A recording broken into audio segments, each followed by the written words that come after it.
diploma at diskarte. Oh, diploma o diskarte. Hey, hey, bye.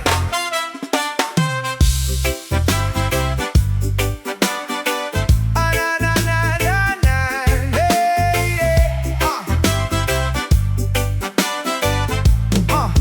Hey. May diploma ka man o diskarte sa buhay, pareho lang yan kung marunong kang magbigay. Hindi nasusukat sa suot o sa pangalan, kundi sa puso mong marunong magmahal. May iba'y nagtapos, may iba'y nagsumikap, parehong may laban, parehong may pangarap. Hindi ang taas ng titulo ang sukatan, kundi ang kababaang loob sa bawat hakbang. Respeto ang puhunan, kabutihan ang yaman. Kapag may Diyos sa puso, hindi ka mawawalan. Diploma o diskarte, mas maganda kung pareho. Pero ang tunay na yaman nasa puso ng tao. Marunong gumalang, may respeto sa kapwa, at hindi nakakalimot sa Diyos na lumikha. Kahit saan ka makarating, huwag kang magbago. Ang tagumpay ay walang saysay kung puso'y nagyayabang. Diploma o diskarte, pareho lang ang halaga kung ang buhay mo'y may pananampalataya.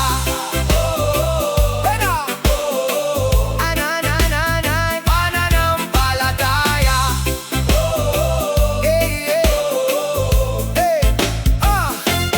May negosyanteng walang medalya sa dingding, pero libo ang natulungan sa kanyang galing. May profesional na mataas ang pinag-aralan, ngunit nananatiling mapagkumbaba sa bayan. Hindi pera ang sukatan ng tunay na dangal, kundi kung paano mo tratuhin ang bawat nilalang. Kapag marunong kang lumingon sa pinanggalingan, mas lalo kang itinataas ng may kapal.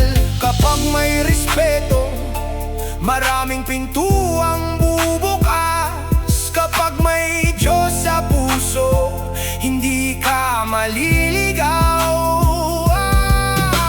Ano man ang landas na iyong tatahakin, ang kabutihan ang tunay na iiwan mong pangalan. Diploma o diskarte, mas maganda kung pareho. Pero ang pinakamahalaga ay mabuting pagkatao. Marunong gumalang, may respeto sa kapwa, at hindi nakakalimot sa Diyos na lumikha. Sa dulo ng bawat tagumpay at bawat laban, hindi titulo ang maaalala ng karamihan, kundi ang tao may puso, may dangal at pag-ibig na namuhay ng may respeto. Pananampalataya at malasakit, diploma man o diskarte.